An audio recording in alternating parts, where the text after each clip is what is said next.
wabarakatuh. Perkenalkan kami dari kelas 9D kelompok 4 yang beranggotakan saya Tia Salia Mubita, Gilang Putra Pratama, Hayisa Percaya Islamai, Elsa Nur Aula, Ramadhani. Kami ingin mengulas penjelasan seputar gamelan. Untuk mengetahui lebih lanjut, mari kita simak videonya. Assalamualaikum warahmatullahi wabarakatuh. Perkenalkan kami dari kelompok 4 ingin mengulas mengenai kearifan lokal yang terfokuskan kepada gamelan. Kali ini kita telah berjumpa dengan Mbak Sulio selaku pelatih kesenian karawitan bagi anak dan remaja Dusun Gedong. Selanjutnya mari kita berjumpa dengan Mbak Sulio. Bismillahirrahmanirrahim. Assalamualaikum Mbak Sulio. Waalaikumsalam. Perkenalkan, saya Gilang Putra Pratama dari SMP Negeri 2 Paracimantoro. Sebelumnya mohon maaf mengganggu waktunya. Saya ingin meminta waktunya untuk bertanya-tanya mengenai gamelan. Apakah diperkenankan? Monggo, saged kula, yen saged kula jawab, yen boten saged pripun malih. Oke niki, yang pertama saya mau menanyakan mengenai filosofi gamelan. Mungkin kalau kita lihat gamelan ini kan bermacam-macam. Ada yang besar, ada yang panjang dan lain sebagainya. Sebenarnya itu filosofinya atau cerita di balik bentuk-bentuk dan ukuran gamelan itu apa sih, Mbah? Niki bahasa Indonesia napa bahasa Jawa? Bahasa Indonesia saja. Ya, nggih. Wong kula niku mboten luwes nak bahasa Indonesia.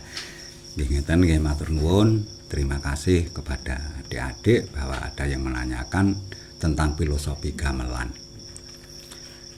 atau yang disebut kearifan lokal. Kearifan lokal itu dilakukan sendiri, kalau bisa dibikin sendiri, lalu dinikmati sendiri. Menika yang namanya kearifan lokal. Lalu adik-adik mengambil filosofi gamelan.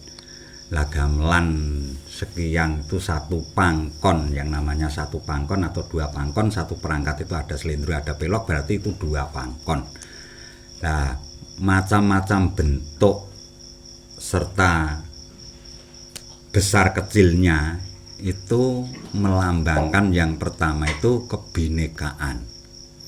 Kebinekaan itu bermacam-macam suku, bahasa, dan ras. Nah itu diwadahi dalam satu gamelan namanya satu pangkon atau pangkuan. Misalnya kita itu aja Jawa, Sunda, Bali, Lombok dan lain-lain, Dayak dan sebagainya kan diwadahi dalam satu pangkuan Nusantara atau Indonesia. Itu dalam satu pangkuan itu. Ya itu melambangkan itu. Yang pertama, yang kedua itu asas kegotong royongan. Misalnya ya hormat menghormati, saling harga menghargai, dan tidak menyalahkan. Nah, itu ada suatu contoh. Misalnya coba Dek Tias, kamu memberi ater-ater atau gembiangan. Nemomomoro. Setelah ada itu pasti yogo itu memegang tabuhnya. Lah gamelan itu dari kata gamel dan mendapat akhiran an. Gamel yang berarti pukul atau tutuk atau tabuh. Lah akhiran an itu menunjukkan kata benda. Terus masing-masing gamelan itu masing-masing juga suaranya, masing-masing juga bunyinya. Karena ada bahasa Sunda, ada bahasa Jawa, ada bahasa Bali, ada bahasa-bahasa sampai Dayak, sampai itu bahasanya kan masing-masing. Nah itu digambarkan kebinekaan itu tadi yaitu dalam satu gamelan. Kalau itu guyub rukun mewujudkan suatu, misalnya diumpamakan pemain sepak bola, ada kiper, ada bek, ada penyerang dan seterusnya. Kalau yang satu gagal, satu salah, berarti semua itu bisa salah atau gugur. Tuh. Untuk selanjutnya mengenai gamelan, sebenarnya gamelan ini kan banyak macamnya ya Mbak. Ya. Ada yang terbuat dari besi. kuningan, besi dan lain sebagainya. Nah, sebenarnya dari awal gamelan itu muncul itu terbuat dari apa? Kalau yang pertama muncul itu kan dibuat dari namanya gongso. Gongso. Lah gongso itu bisa dikatakan ya bentuk logam tapi berjenis perunggu. Yaitu yang menciptakan, kalau nggak salah itu menurut dongeng, entah benar dan salahnya terserah Anda. Nah itu pada waktu Bathara Guru membuat gong sama kempul, jadi berbunyi gung dan gong. Oke. Itu untuk memanggil para dewa-dewa. Itu katanya konon itu di gunung Purba yang sekarang masih itu namanya Gunung Mahendra, atau sekarang namanya Gunung Lawu. Di situ yang pertama dari logam, ada yang dari kayu, terus ada lagi yang itu dari yang bentuk gesekan seperti nyarbab. Itu kan misalnya ada gimana apa ya namanya, kawat kekawin kalih kajeng, itu apa dalam bahasa Jawa, apa dalam pelajaran? Kawat kekawin kalih kajeng niku oleh-olehane sebabe napa? Nah, dari kata rebab. Lalu selanjutnya, Yeah. apakah dari zaman sekarang kan mungkin sudah banyak seperti era modernisasi yang mengembangkan, seperti ada handphone, lalu ada TV dan lain sebagainya. Nah, mungkin kan pemuda-pemuda zaman sekarang sangat sibuk untuk bermain gadget dan lain sebagainya sehingga lupa dengan kearifan lokalnya sendiri. Sebenarnya apakah masih banyak di era sekarang, apakah masih banyak pemuda-pemuda yang sangat minat atau ingin bermain gamelan dan senang belajar menggunakan gamelan? Kalau itu ya terserah kepada generasi kita. Jadi misalnya pikir kita berulah, maksudnya itu mengolah pikir menjadi akal. Nah, menjadi akal, ada yang mungkin masih ada banyak adik-adik ini, sekian adik-adik itu mungkin itu dipanggil leluhurnya untuk melestarikan budaya itu. Lalu kembali ke gamelan tadi, kan belum selesai tadi. Gamelan itu sekitar tahun 300 sampai 400 itu sudah ada gamelan, lalu berkembang dengan pesat pada zaman Kerajaan Majapahit. Oke. Pada zaman Kerajaan Majapahit itu sudah membuat gamelan-gamelan yang lebih modern, seperti sampai sekarang yang ini itu sudah gagrag Majapahit. Lalu ada yang ditambah pada waktu Kanjeng Sunan Kalijaga menyebarkan agama, menyebarkan ajaran-ajaran itu melalui media gamelan dan media wayang. Itu juga menggunakan kearifan lokalnya, lalu mengubah contohnya dari telempung menjadi siter. Itu dari kata telempung itu dari kata utek lempung. Nah, utek lempung itu namanya bodoh, lalu diubah, katanya ini menurut dongeng Sunan Kalijaga menjadi siter. Jadi anak-anak itu diisi supaya pinter.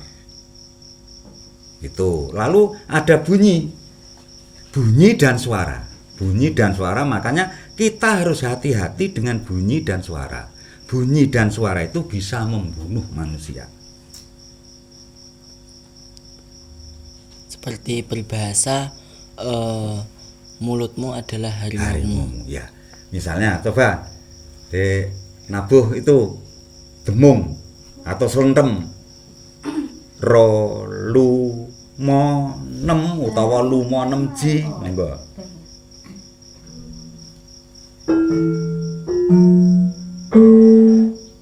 Nah, itu kan neng. Lalu saron atau peking.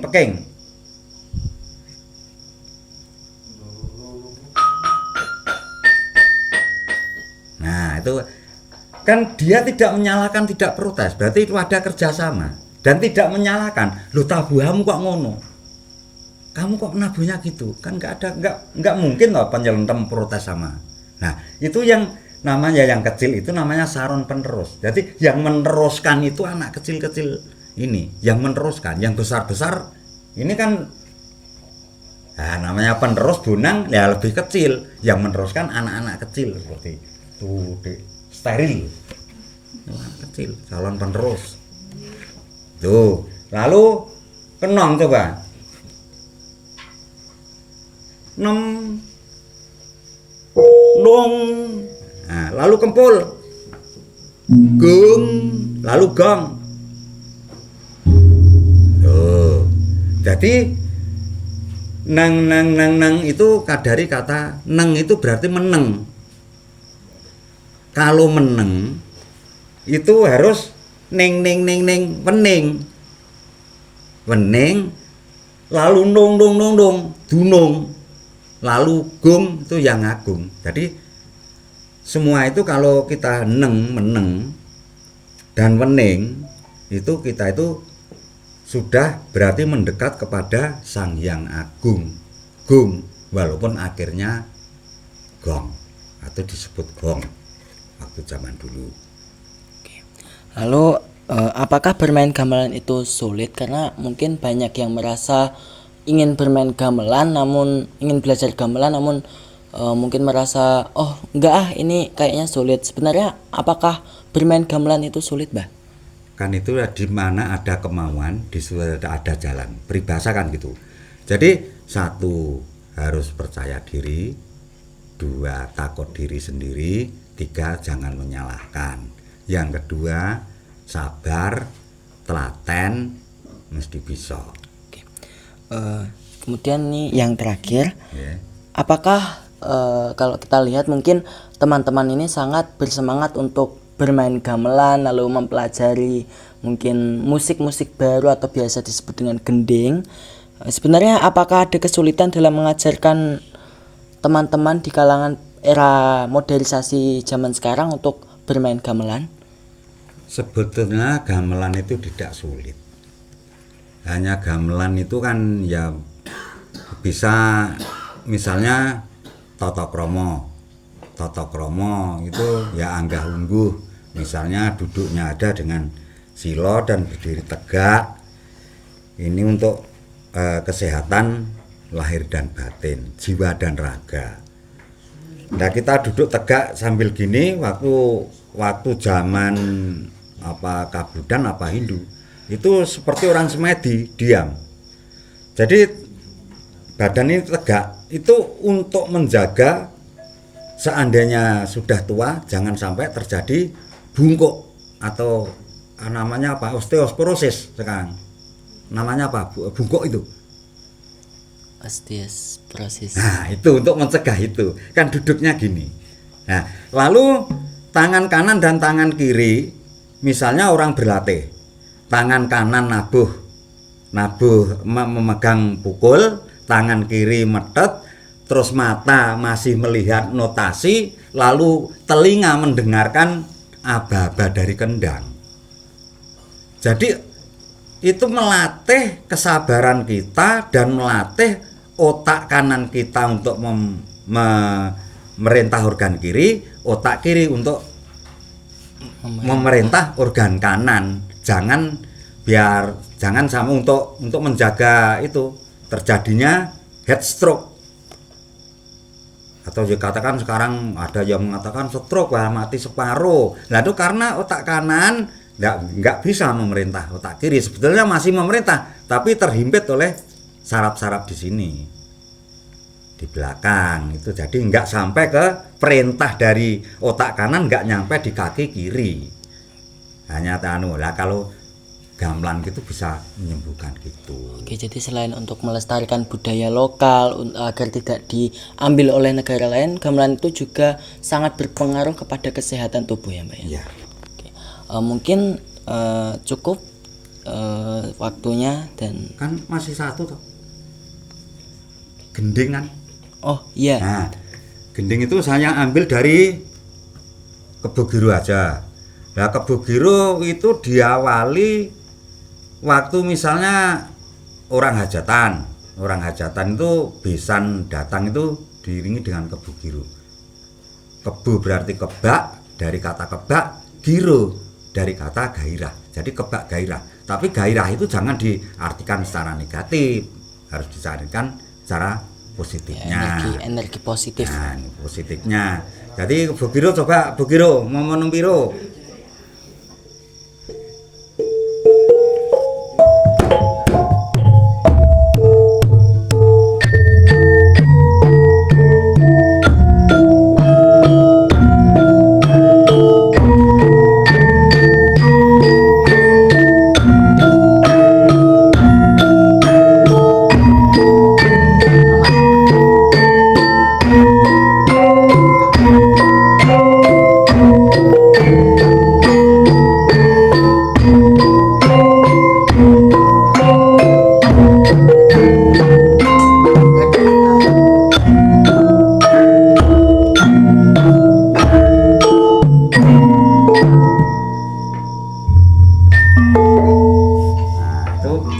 Itu namanya gending Kebo Giro. Lah Kebo Giro itu diawali dari angka 5 lalu diakhiri dengan 5. Yang di Google itu cuman loro, rolu, mo, nempi.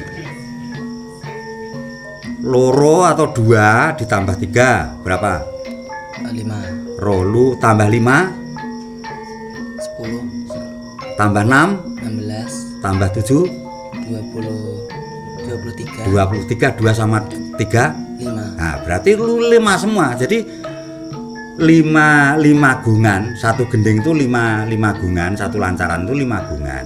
Nah, diawali dari 5, diakhiri dengan 5. Isinya semua 5. Itu menggambarkan misalnya jari-jari kita 5, Pancasila, lambang negara kita ada 5 sila dan seterusnya. Itu kalau digali lebih dalam. Oh, ya. Oke, sebelumnya terima kasih atas waktunya Mbak Sulio. Semoga kita semua dapat melestarikan budaya lokal dan dapat nguri-uri ya. Karena kalau orang Jawa itu nguri-uri atau menghidupi budaya lokal. Terima kasih atas waktunya Mbak. Mungkin cukup sekian. Teman-teman, mungkin cukup sekian penjelasan dari kami. Akhir kata, wabillahi taufiq wal hidayah, wa ridwanillah. Wassalamualaikum warahmatullahi wabarakatuh.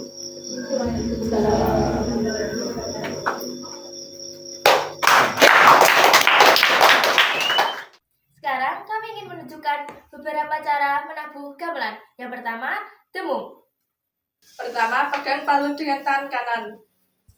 Letakkan jari telunjuk dan jari tengah di atas palu untuk mengontrol gerakan. Pegang demung dengan tangan kiri. Letakkan jari telunjuk dan jari tengah di bawah demung untuk mengontrol nada. Cara memainkan demung. Pertama, pukul demung dengan palu pada bagian tengah untuk menghasilkan nada dasar. Kedua, geser palu ke kiri atau ke kanan untuk menghasilkan nada yang berbeda. Ketiga, gunakan teknik mipat untuk menghasilkan nada lembut. Keempat, gunakan teknik kemplang untuk menghasilkan nada keras. Yang kedua adalah pekeng atau saran penerus. Bermain pekeng atau saran penerus sama dengan cara menabuh demung. Namun perbedaannya adalah jika pekeng caranya ditabuh 2 kali 2 kali.